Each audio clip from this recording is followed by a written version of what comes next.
1,800 credentialed members of the media here this year. Many of you traveled across the country, many of you traveled across the world to be here, and we very much appreciate the coverage. Let me also congratulate the Cavs and the Warriors on tremendous seasons. Obviously, they just blew through the playoffs, leading to a little bit of rest before the finals, but I think they all needed it. So fantastic organizations from top to bottom and wonderful representatives of the league. So we're looking forward to that, to seeing them on the floor tonight. This is, of course, a global event. We have global members of the media here. These games will be carried in 215 countries and territories around the world, and we project that over 1 billion people will either watch some portion of these finals or engage through social media, either with a highlight or directly with the league or players. So roughly 1 out of 7 people on this planet will have a direct connection to these finals, which is pretty spectacular. Lastly, let me just say that one of the reasons we're here, all of us who are part of sport and part of this league, is to encourage people to be involved in sport. And I'd just like to say that we hope that these finals inspire kids around the world, not just to play basketball, but to play sports. And we hope that there will be moments that you'll see on the floor over the next several days and weeks that will inspire young people and inspire old people too, to want to be physically active, to want to do fantastic things, do great things in the way our players do out on the floor. So with that, happy to answer any questions. All right, we'll start right here in the second row on the right. Good afternoon, Commissioner. Ryan Leong with Associated Press Radio. You yourself mentioned it, the two teams blew through the playoffs. Was there any concern on your part about the lack of competitiveness throughout the playoffs, with the exception of maybe these finals? From a league standpoint, you always want to see great competition. It's what our fans want to see. It's what we provide in this league. But having said that, this is real life. It's not scripted, and it happens. So sure, the fan in me would love to see more competition at times. Not scripted. On the other hand, I've said before, I think we should also celebrate excellence. I think people are also inspired, as I said earlier, by seeing such tremendous play, by seeing teams come together the way they have. I think their play has been inspiring. I think they've done it in the right way, and I also think these things have a way of working themselves out. Sixth row in the middle, Eric, if you could show your hand. Thank you. Eric Pinkus, Basketball Insiders and Bleacher Report. Don't have a litany of collective bargaining questions because you guys have achieved that. What is the next step? There were some issues that were tabled as far as things like lottery reform and the age limit. When do you guys get back to kind of mulling over those issues? Well, in terms of the lottery, that's not necessarily an issue of collective bargaining. It's something, of course, we confer with the union on, but that's really more a function of the 30 teams coming together. And that is something, as I've said before, we want to turn back to. We waited on the lottery in part because we wanted to see if there were going to be changes in the collective bargaining agreement that would impact how teams traded for players, how free agency worked. As you know, it stayed roughly the same. So our plan is to turn back to the lottery, and I think there are some corrections we need to make there. In terms of age, that is something that we agreed during the negotiations to table. Michelle Roberts and I spoke directly about it. Chris Paul is president of the union. And I think we all agreed that we need to make a change. As I've said before, our position, at least our formal position going into bargaining, was that we wanted to raise the minimum age from 19 to 20. And of course, their formal position was that they wanted to lower the age from 19 to 18. I think it's one of those issues that we need to come together and study. We now, this year, the projection is that we're going to have 20 one-and-done players actually being drafted this year. When we first changed the minimum age from 18 to 19, the following year in 2006, we had 2 one-and-done players. So my sense is it's not working for anyone. It's not worked, certainly from the college coaches and athletic directors I hear from. They're not happy with the current system. And I know our teams aren't happy either, in part because they don't necessarily think that the players who are coming into the league are getting the kind of training that they would expect to see among top draft picks in the league. And so we're going to come together with everyone who's interested in the community, whether it be the colleges, of course our union, agents, lots of points of view out there, and see if we can come up with a better system. Is there just a loose time frame on an idea of when that kind of age limit discussion would happen? I think over the course of the next season. I mean, be honest, I'm not standing here today saying I have the perfect solution. I do know that as I talk increasingly to veteran players in this league as well, who feel that the young players are not coming in game ready in the way that they were when they were coming out of college. And we're also seeing a dichotomy in terms of the international players. They're coming in, when they come in at 19, many of them have been professional for up to 3 years before they come into the league and have a very different experience than what we're seeing from American players. Yeah, of course. You guys are pushing a Euro League. You have a AAU program that's not doing what it's supposed to do. So if that's the case, this is going to be the result. You basically dwindled down the league. You want them to abandon the way basketball is being played, and you're teaching Euro basketball. And these guys are basing their basketball game and playing off the way they see the NBA is being played. So if the NBA is being played with a certain, certain way it's being displayed, then of course, this is going to be the results, Adam. This is how it works.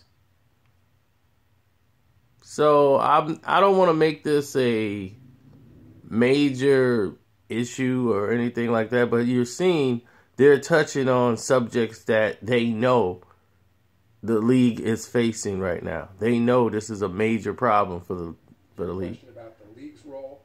I think there's a strong history in this league of speaking out on issues of inequality, of racial injustice. Oh, here we go. Himself has been incredibly articulate on these issues, as he was the other day. I think about this platform we have in sports, and that this is an opportunity to continue to unify people, to demonstrate to people, I see it out on the floor, what it means to run a system where there is true, or as close as we have in our society, to true egalitarian system, where people are judged entirely on merit. And I think there's a role we can continue to play in society as a unifier. It's so easy in this day and age to pull people apart. Yet we have this platform. I mean, think about it, my opening remarks, where we have people here gathered, even just the media from around the world. We have a league that is 75% African American, but also 25% international.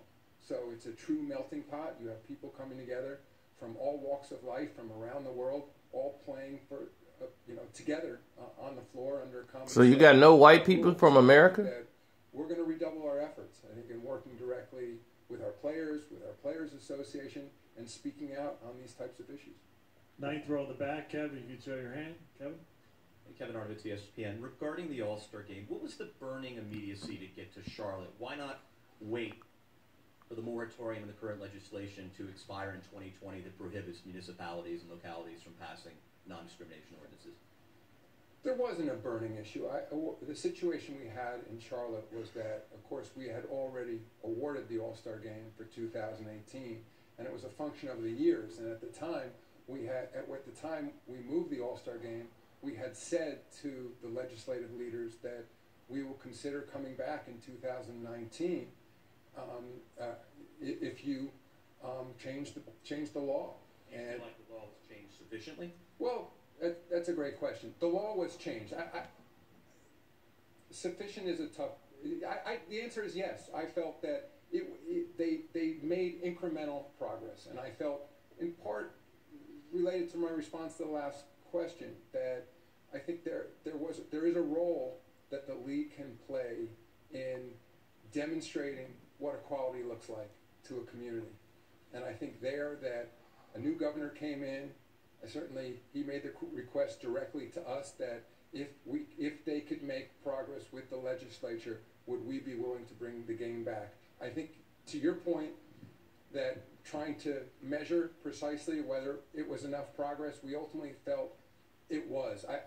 I think the only place I respect those who feel... This was the All-Star Game issue in Carolina when they moved to New Orleans from Carolina, based on they wanted to change the law without going through Congress like the way the law is supposed to be done. they decided to play God and change it so they can get co-ed bathrooms. Like, really? Like, this is a necessity. Like, they don't feel safe going in bathrooms with male and female. Like, they're going to be attacked at an NBA basketball game. It's insanity. But they don't have... This is a law with legislation in North Carolina. It's a law, which means you have to go through the courts to get it done. They're trying to use politics to get it done. Birth certificates were no longer required to use restrooms, and it also permitted us to take our All-Star game to Charlotte and set a set of rules, a set of principles in which we were going to operate under in that state. And, you know, again, these are close calls for the league, but I think ultimately, you know, what's that expression, you know, that sport imitates life? I think sometimes life can imitate sport.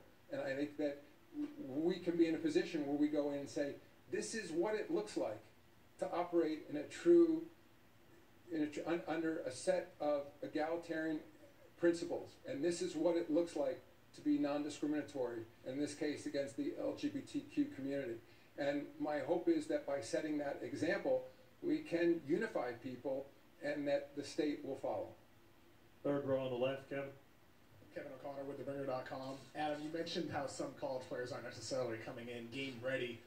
Regardless of what happens with the one-and-done system, do you view the Gatorade League as a potential talent pipeline for high school players to enter straight into, rather than going to college or rather than declaring immediately for the draft?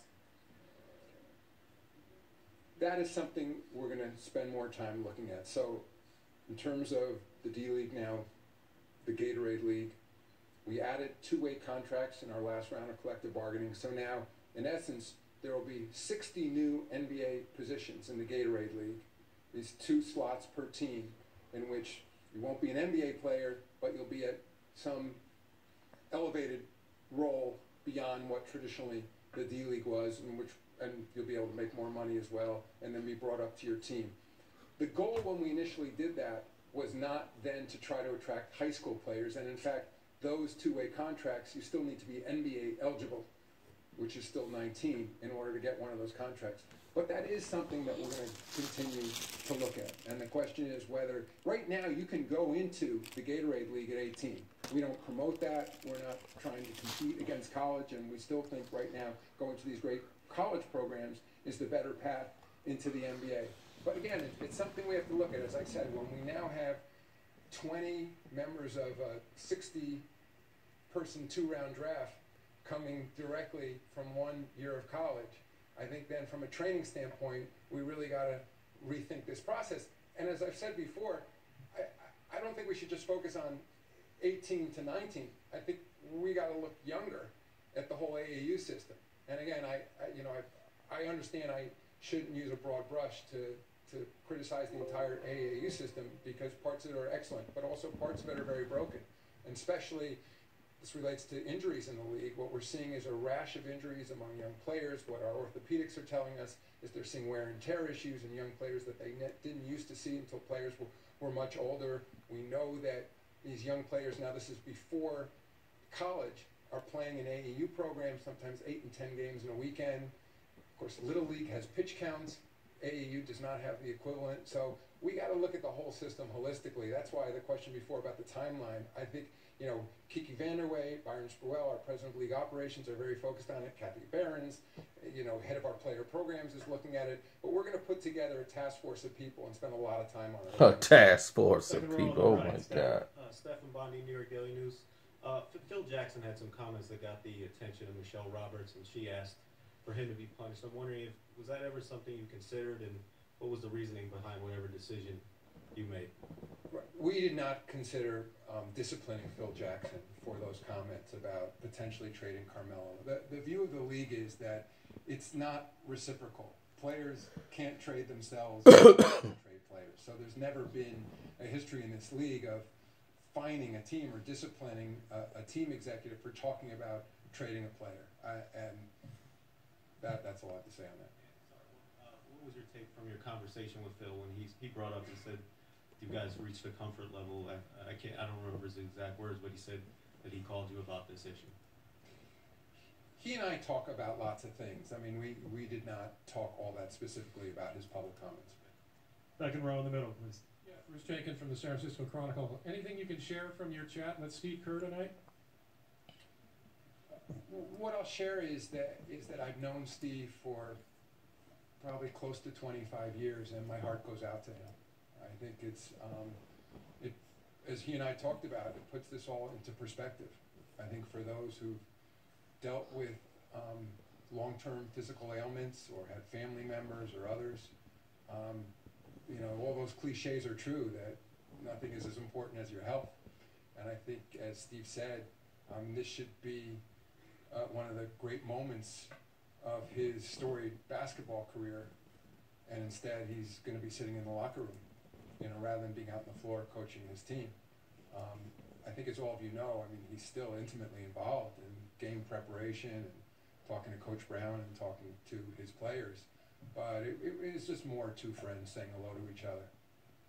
Third row in the middle, Rachel, if we get a microphone to her, please. Thank you. Rachel Nichols, ESPN. Adam, certainly I'm aware of and appreciate the efforts you guys are going to make sure that you don't have multiple star players resting on big national TV games, all the changes that you guys have already made and are coming into effect at the beginning of next season. But there are, of course, 82 regular season games that you are asking fans to pay attention to, spend money on. I know you said at the All-Star game it's become pretty apparent that the science has shown that players just can't keep up with the schedule as it is now and sort of stay healthy, and that's why they have to rest, and it's sort of a cost of doing business. How are you guys going to resolve the fact that you're asking fans to pay for something that we're sort of acknowledging players can't show up and put the product that we're asking fans to pay for?